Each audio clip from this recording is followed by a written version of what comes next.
सत्संग जी प्रेमा ने बोला।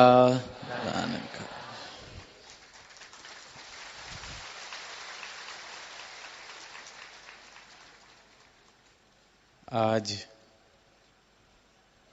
महाराष्ट्र के 57वें वार्षिक समागम का ये दूसरा दिन, और जब से सदगुरु माता जी ने पिछले वर्ष ये इशारा दिया कि अगला महाराष्ट्र का समागम नागपुर की धरती पर होगा, तब से ही जिस प्रकार से उत्साह यहाँ के संतों का हमेशा ही एक मिसाल दी जाती है महाराष्ट्र के संतों की, कि किस तरह जज्बा है सेवा का, भक्ति का, प्रेम का। तो बखूबी यहाँ भी नागपुर में वैसा ही जज्बा, वैसा ही उत्साह, वैसा ही हर्ष, एक वैसा ही उत्सव हम सब अपनी आंखों के सामने देख रहे हैं। और बहुत ही सौभाग्य है कि इसका भाग बनने का अवसर हम सबको मिला।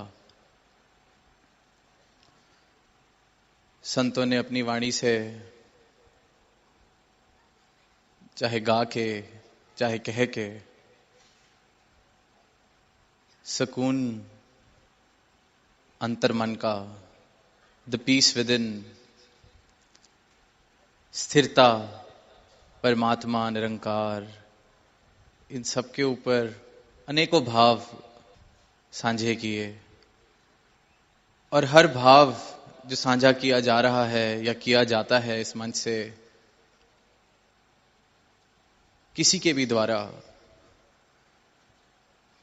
बड़े बुजुर्ग, नौजवान, बाल संत, किसी के भी द्वारा कोई भी भाव अगर यहां रखा जाता है तो वो उसके पीछे सिर्फ और सिर्फ जो नियत है वो यही होती है कि ये जो राम रतन धन मेरे जीवन में आया, मैं संसार में आवाज दे सकूं कि आप सब भी इसी राम रतन धन को प्राप्त कर सकते हैं। यही नियत होती है कि मैं बता सकूं कि मेरे जीवन में जो करामात मेरे सतगुरु ने की है वो आप सबके जीवन में भी हो सकती है। कि मेरा सतगुरु किसी एक दो के लिए नहीं, पर इस पूरे संसार के लिए आया है। मैं ये आवाज दे सकूं और अपने जीवन से, अपनी इस बात से, अपने अनुभव से,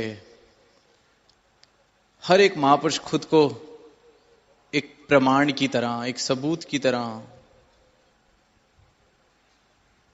दर्शाते हैं कि किसी और की बात नहीं, किसी और धर्म ग्रंथ की बात नहीं, किसी और के जिए हुए की बात नहीं,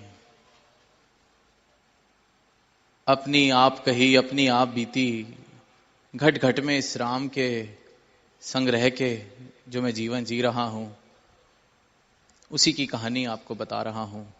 और फिर जब वो अपनी वाणी में किसी संत का, किसी संत की वाणी का सहारा लेते हैं, किसी वेद ग्रंथ का सहारा लेते हैं, तो वो यही बता रहे हैं कि जो उसमें लिखा है बखूबी मैं भी जी के कह रहा हूं, कि मैं मिला के देख चुका हूं। बात बिल्कुल सटीक है। उन्होंने भी जी के कहा और आज मैं भी जी के कह पा रहा हूं कि ये सत्य जीवन में आया है। और ये सत्य जीवन में आया है, ये परमात्मा जीवन में आया है, तो जीवन में मुझे प्रेम क्या है, सुकून क्या है, इसका कुछ बोध होना शुरू हुआ है। सदगुरु माता जी ने कल अपने प्रवचनों में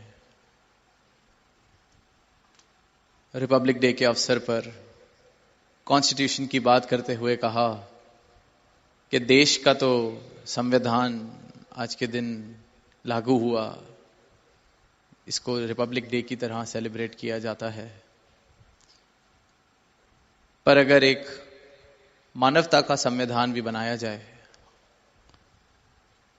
और हर एक मानव, हर एक इंसान उस मानवता के संविधान को अपने जीवन का आधार बना ले। Sadhguru Mataji mentioned in her discourse yesterday that we are observing Republic Day today. We are observing the day when the Constitution of India came into being, was adopted. And then Mataji said that may we all as humans, may we all also adopt a constitution of humanity in our lives, which is based on all human values. And may every human may all of us make that constitution the foundation of our lives. A constitution of humanity which talks about love, peace, brotherhood, oneness, a world without walls. And may all those values become the foundation of our lives. And then the world that we see today will definitely be a better place than what it is now. At least my world, the world as I know it. All of us, while we are living in this world, we also have formed our own little worlds, which consist of my own family, my colleagues, my friends. And if I start practicing this constitution of humanity, which is based on these values, at least my own world will be a much better place for me and for everyone who resides in it with me.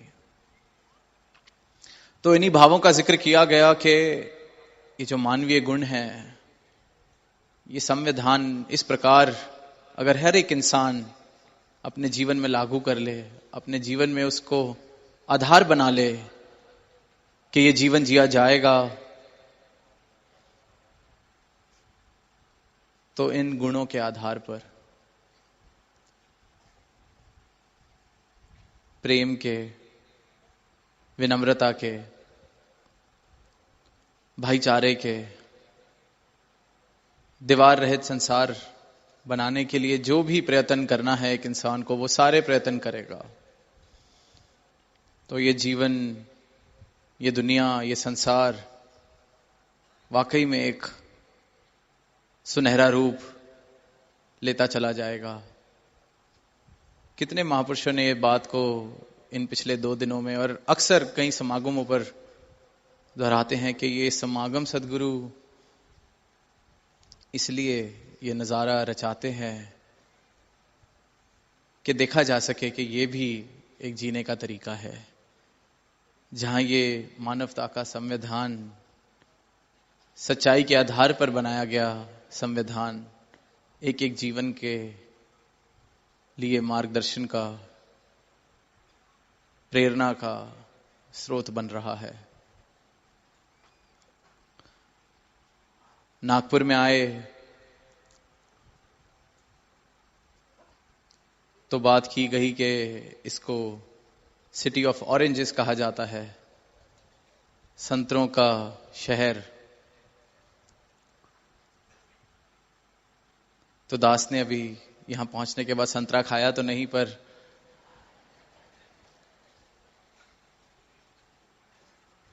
अभी हाल ही में सिक्किम में दास संतरा खा रहा था। तो जब यहां पहुंचे, सिटी ऑफ ऑरेंजेस सुना, तो भाव यही गया कि संतरे को जब हम देखते हैं तो जो उसका छिलका है हम उसको हटाते हैं, फिर एक एक करके उस संतरे की फाड़ी को खाया जाता है,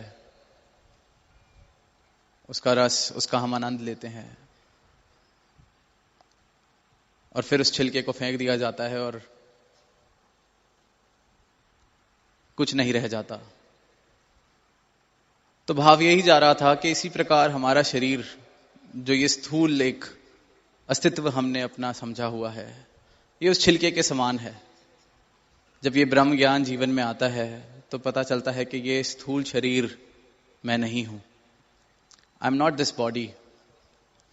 और इस बात से हम राब्ता भी कर लेते हैं, मान भी जाते हैं कि हाँ, ये शरीर ने तो जाना है, तो वाकई ये शरीर मैं नहीं हूं। तो ये पहला छिलका उस संतरे का उतरता है। फिर वो जितनी फाड़ियां हैं अंदर, वो सारे मेरे मन के जितने भ्रम हैं, अहंकार का कारण, भ्रम का कारण, दूरी का कारण, वैर का कारण, ईर्ष्या का कारण जो बनते हैं, फिर सदगुरु अपनी कृपा से एक एक करके उनको भी हटाता चला जाता है।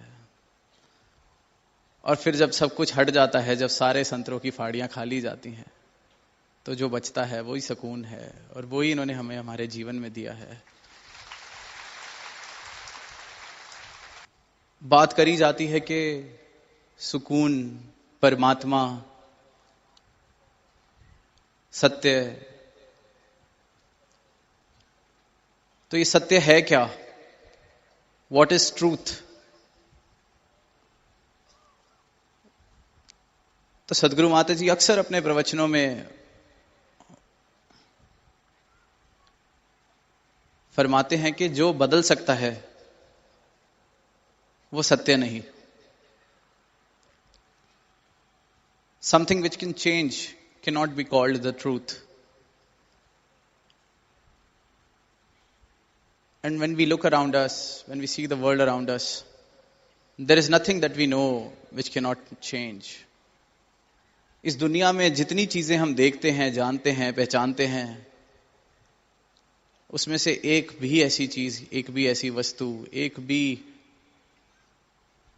ऐसी जगह हम उंगली नहीं रख सकते जो कह दें कि ये है जो बदल नहीं सकता।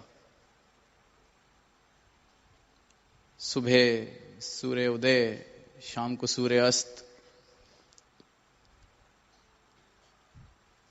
किसी प्रांत में गए इस वक्त तो वहां मौसम गर्मी का, किसी प्रांत में गए तो वहां बर्फ पड़ रही है, और जिस प्रांत में सर्दी है वहां कल गर्मी हो जाएगी। तो किसी भी बात की गारंटी नहीं। आज हम यहां हैं इस शरीर में, इस शरीर ने नहीं रहना। तो कुछ भी ऐसा अटल सत्य है जो हर एक चीज, हर एक मौसम, हर एक वक्त, हर एक दिन स्थिर, एक जैसा रह सके, हम किसी भी चीज को नहीं कह सकते। अपने ही मन के भावों की बात करते हैं, वो मन के भाव कितनी जल्दी बदल जाते हैं। आज किसी के लिए दिल में प्रेम है, कल उसी से ईर्ष्या कर बैठते हैं। आज किसी के लिए दिल में सत्कार है, कल उसी से ही वैर कर बैठते हैं। तो मेरे मन के ये जो भावनाएं हैं, ये भी सत्य नहीं, ये भी बदल जाती हैं।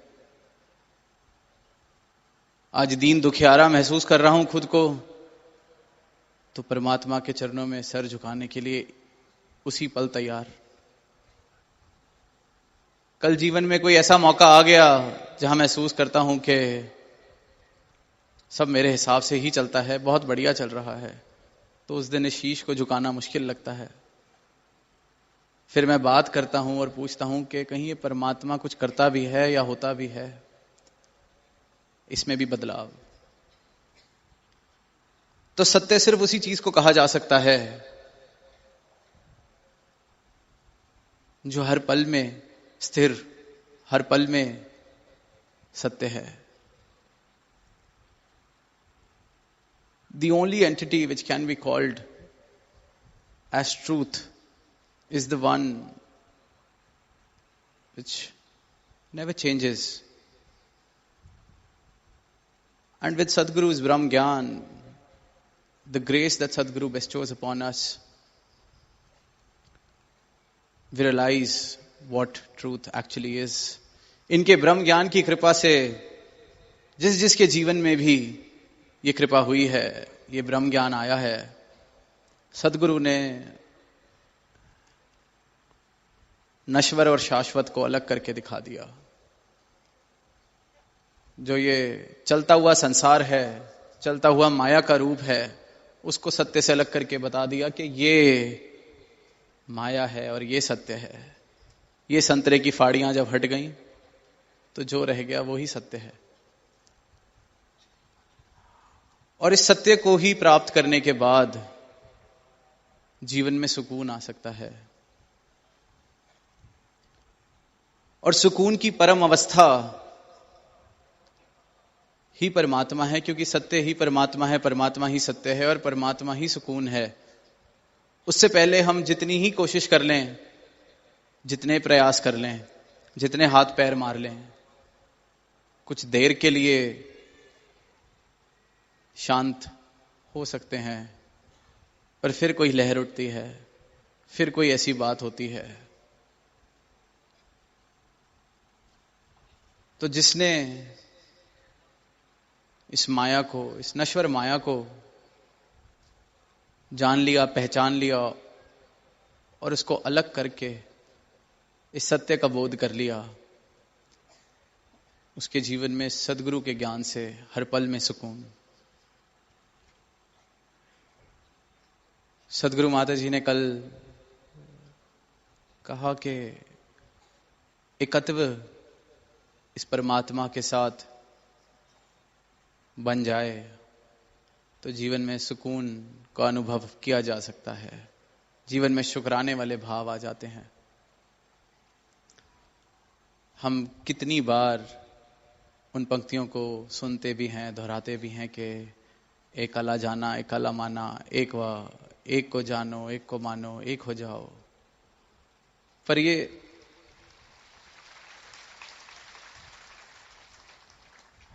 पर जो एक होने की अवस्था सदगुरु ने कल कही कि ये एक अगर हो जाए इस एक के साथ, इसकी रजा के साथ मैं अपनी रजा को एक कर लूं, तो जीवन में सुकून शामिल होना शुरू हो जाता है। इसकी रजा में और मेरी रजा में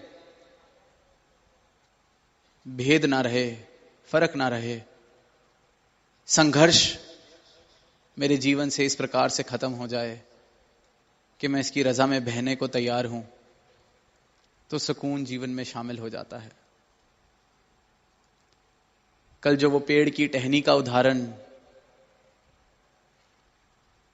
लेकर हजूर ने फरमाया कि वो टहनी बोले कि मुझे भी सीधा उगना है, मैं इस प्रकार इस दिशा में क्यों उग रही हूं? तो जब तक तो वो टहनी खुद को टहनी की तरह देख रही है, तो अनेक ऐसे सवाल उसके मन में आ सकते हैं कि मैं इस दिशा में क्यों उग रही हूं, मैं नीचे की तरफ क्यों झुक रही हूं, मुझ पर पत्ते और मेरी साथ वाली टहनी पर फूल, मुझ पर पत्ते और मेरी साथ वाली टहनी पर फल। जब तक तो खुद को टहनी समझ रही है, तब तक ये सारे सवाल उसके मन में आने लाजमी हैं। पर जब उसको इस बात का बोध करा दिया जाए कि असल में तू टहनी नहीं, तू पेड़ ही है, तेरा अस्तित्व टहनी का नहीं, इस पेड़ का ही है, तो ये बोध उसकी सारी इन शंकाओं को, सारे इस देखने के नजरिए को बदल देता है कि मैं टहनी की तरह जीवन जी रही थी, पर अस्तित्व मेरा विशाल, कितना विशाल, मैं पूरे का पूरा पेड़ ही हूं, मैं पेड़ से अलग थी ही नहीं। और यही इंसान की हालत है। हम अक्सर वो बूंद और सागर की बात करते हैं कि बूंद सागर में मिल जाए तो सागर हो जाए, पर हम सुनते हैं, कहते हैं, फिर सुनते हैं, फिर कहते हैं, पर अक्सर इस बात से अपने जीवन को संचालित नहीं कर पाते। जीवन की जो मेरी गाड़ी चल रही है उसमें इस बोध को शामिल नहीं कर पाता।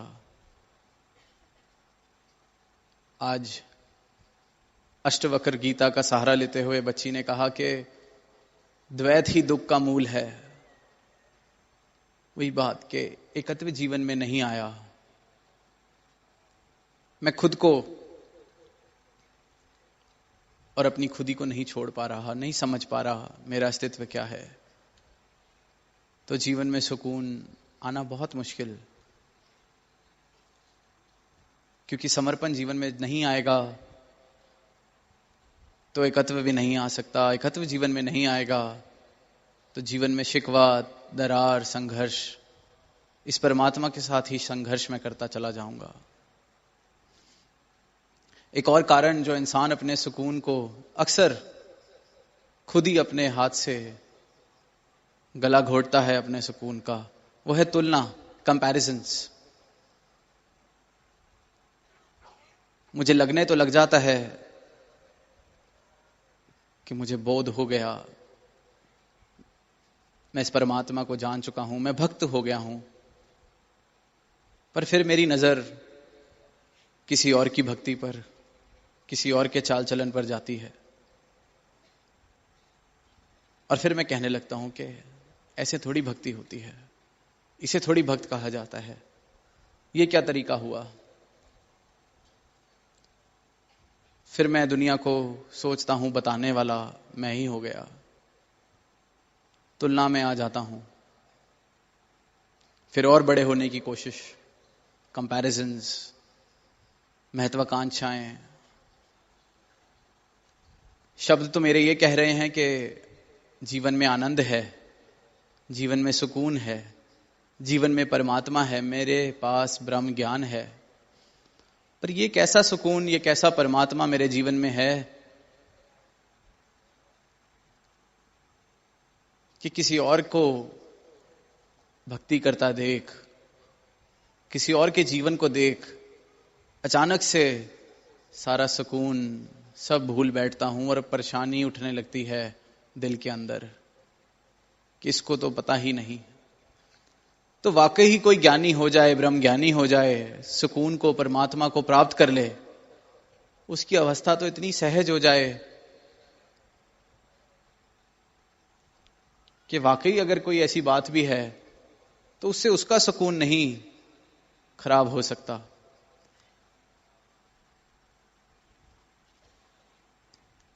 ऐसे ही राजा जनक के जीवन के बारे में जब पढ़ते हैं तो एक कहानी आती है कि एक बहुत विद्वान, बहुत ज्ञानी किसी दूसरे राज्य में रहते थे। जब उनको पता चला कि राजा जनक की बात उन तक पहुंची कि कोई भक्त है, कोई इस तत्व का ज्ञानी है, पर वैसे वो राजा है, राजा जनक, बहुत ही उस्तति उनकी की जाती उनके स्वभाव को देख के, उनके समर्पण को देख के अपने गुरु की तरफ। तो जब ये खबर उस विद्वान ज्ञानी व्यक्ति के पास पहुंचती है तो वो सीधा ही ये कहता है कि एक राजा कैसे भक्त हो सकता है। सारा समय, पूरा का पूरा दिन माया में, अपने राज्य में, महल माड़ियों में, सोने चांदी, इतनी बड़ी फौज, ऐसा इंसान भी कोई ज्ञानी कहां, भक्त कहां, परमात्मा का ऐसे इंसान को क्या पता चल सकता है।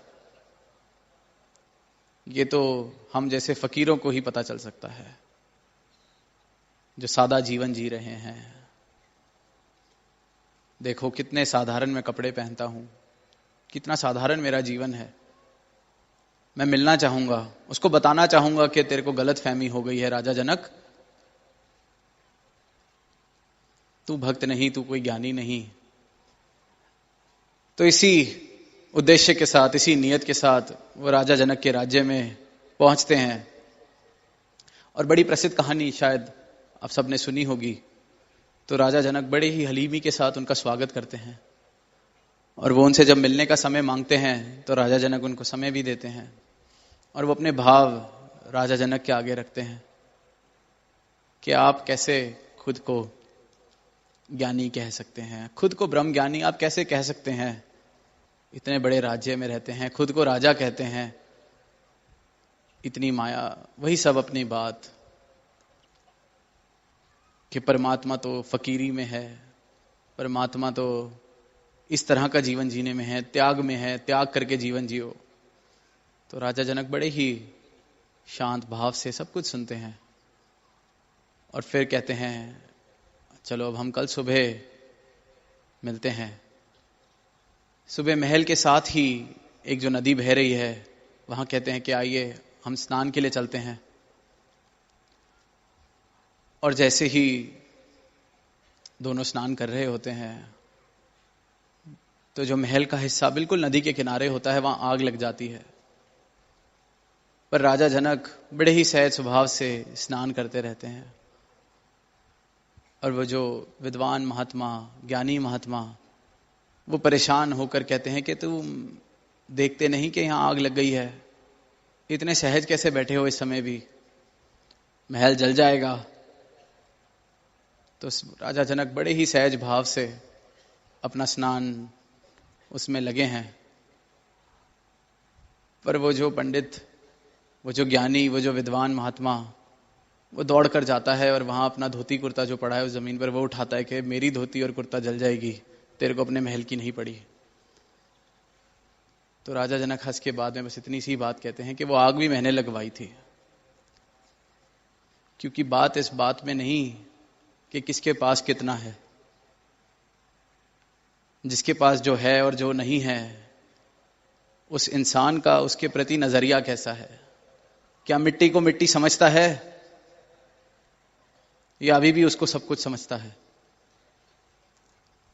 जिसको ये बोध हो गया कि ये माया है, नश्वर है, मिट्टी है, फिर मिट्टी के चाहे ढेर लगे हों आसपास या सिर्फ एक पोटली में मिट्टी हो तो क्या फर्क। तो राजा जनक ने कहा कि मेरे गुरु ने जो मुझे ज्ञान दिया है उससे तो मैं यही सीखा हूं और यही सत्य है कि मिट्टी के चाहे महल हो, मिट्टी के जो मर्जी हो, जितना मर्जी हो, मेरा रस उसमें से खत्म हो चुका है, पर आपका अपने धोती कुर्ते में से रस अभी खत्म नहीं हुआ था।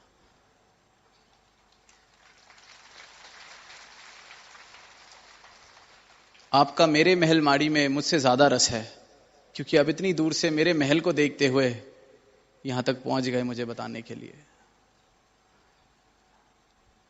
तो ये जो तुलना है कि भक्ति कैसे करी जा सकती है, क्या होता है, भक्ति करने का एकमात्र तरीका देश काल ते समय मुताबिक सदगुरु जी में चलाना है। वक्त का पैगंबर, वक्त का सदगुरु जो कह दे उसको अपने जीवन में लागू कर लेना, वैसे ही अपना जीवन जी लेना भक्ति है, वही समर्पण है।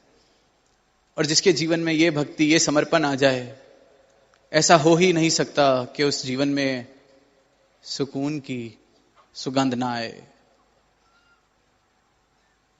सुकून बस ना जाए।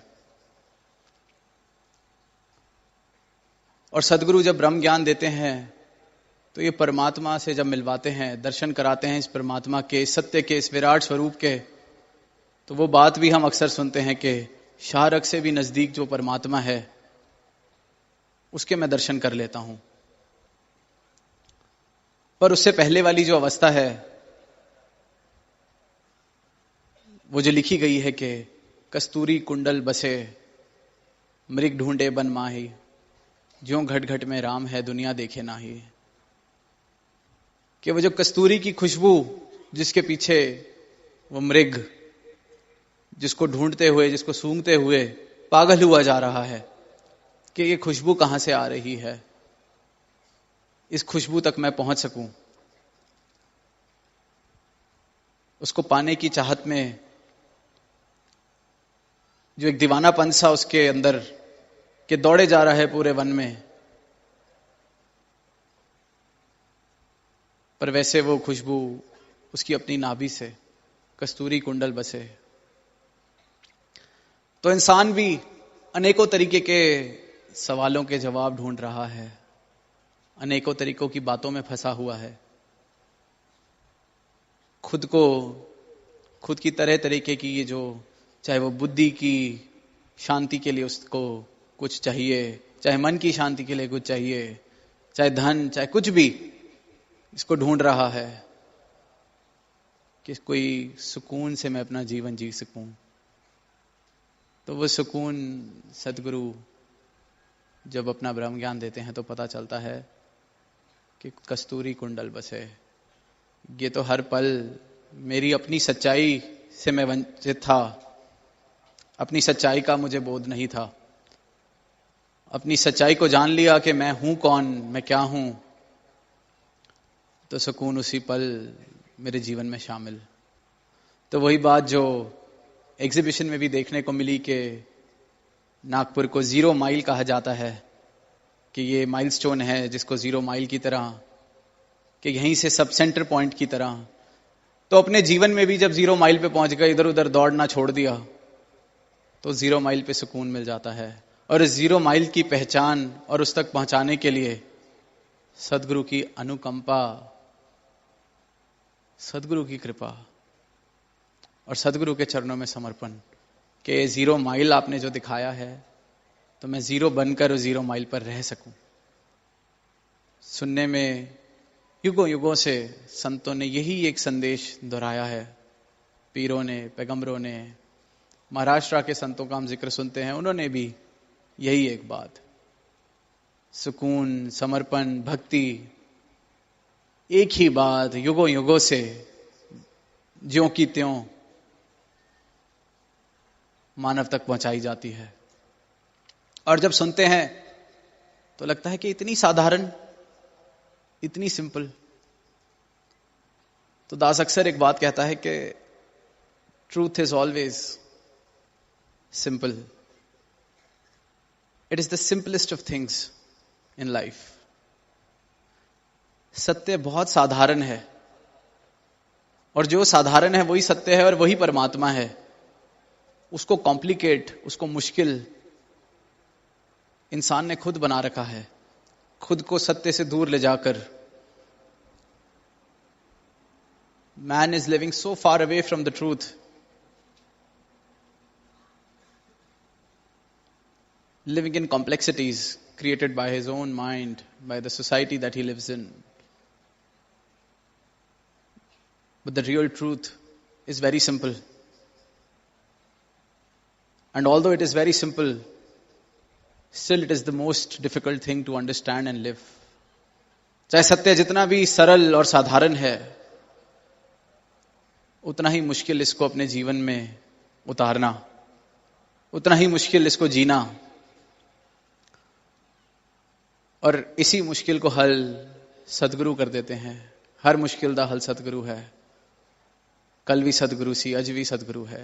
एक एक मुश्किल, इतनी साधारण सी बात को मनुष्य ने अपने लिए इतना कॉम्प्लिकेट, इतना मुश्किल कर लिया है। खुद उलझ के बैठ गया है अपने बनाए हुए जाल में। मकड़ी जैसा हाल है। उसको लग रहा है कि मैं बहुत सुंदर माया अपने इर्द गिर्द इकट्ठी कर रहा हूं, जिस प्रकार मकड़ी बड़े सुंदर तरीके के वो जाल बनाती है। उसको नजदीक से देखो तो लगता है किसी कारीगर का काम है। इतनी इंट्रिकेट, इतनी कुशलता से उस जाल को बनाया जाता है, फिर उसमें ही फंस जाती है। और यही काम जो हमें लगता है कि कमाल करे जा रहा हूं मैं, इतना सुंदर अपने आसपास संसार खड़ा कर दिया है, कमाल, और इस सुंदर संसार में ही फंस के रह जाता हूं। और अंत समय जब समझ आता है कि तो झूठ में ही फंस के रह गए, मूर्खता भरा जीवन जीते रह गए। सत्य तो इंतजार कर रहा था कि मैं अपनी आंखें खोलूं उसकी तरफ। कल फरमाया सच्चे पातशाह ने कि जब जागो तभी सवेरा। इस बात को हम सुनते हैं फिल्मों में, बातों में, किताबों में। किसी भी काम के लिए कुछ भी करना हो तो जब इंसान जाग जाए तभी सवेरा। और फिर कहा कि ये परमात्मा का सवेरा तो हर पल चढ़ा हुआ है। किसी चीज की देरी है या इंतजार है तो अपनी आंख खोलने की। तो ये परमात्मा का सूर्य उदय जो कभी अस्त नहीं होता, हमेशा चढ़ा हुआ है। बस रास्ते से धुंध को हमें हटाना है, और वह धुंध अपना ये जो माया रूपी चश्मा है उसको उतार के, ये जो आंख मैंने बंद की हुई है इस सत्य के सूर्य की तरफ, उसको बंद करके, उसको खोल के इसको प्राप्त किया जा सकता है। तो अंत में दास यही अरदास करेगा कि जो सदगुरु का ब्रह्म ज्ञान बहुत ही सहज में हम सबके जीवन में, हम सबकी झोली में आया है, ये हम सबके जीवन में भी उतने सहज में आ सके। और ये जो सुंदर रूप, भव्य नजारा महाराष्ट्र के समागम का नागपुर में बना है, तो सभी संतों को, सभी महात्माओं को इसकी बहुत बहुत मुबारक।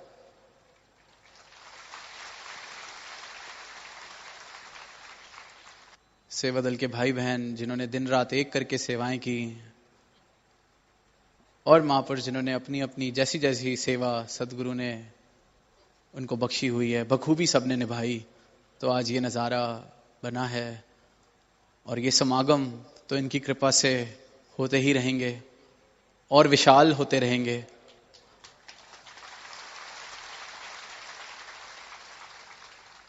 पर हमारे जीवन में भी हमारी रूह का इस परमात्मा से संगम हो जाए, समागम हो जाए। साथ संगत जी प्रेमा ने बोला।